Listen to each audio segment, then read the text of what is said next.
ચાલો, આપણે થીમ છે પક્ષીઓ. તેમાં હું તમને આપણે ચર્ચા કરવાની છે ને, તો હું જે વાત કહું તે તમે સાંભળો. ગઈકાલે રાત્રે હું સૂઈ ગઈ ને તો મને એક સપનું આવ્યું હતું.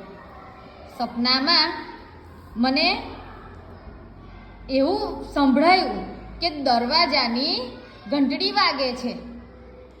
તો મેં બારણું ખોલ્યું તો સામે બહુ બધા પક્ષીઓ ઊભા હતા.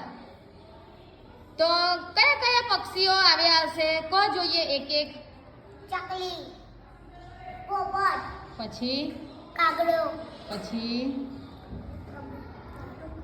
કબૂતર, પછી કોઈ પણ પક્ષીનું નામ બોલો. પોપટ, પોપટ, કોયલ, કોયલ, પછી પોપટ, આવી ગયો પોપટ. તો બીજું નવું નામ બોલો. હોલો.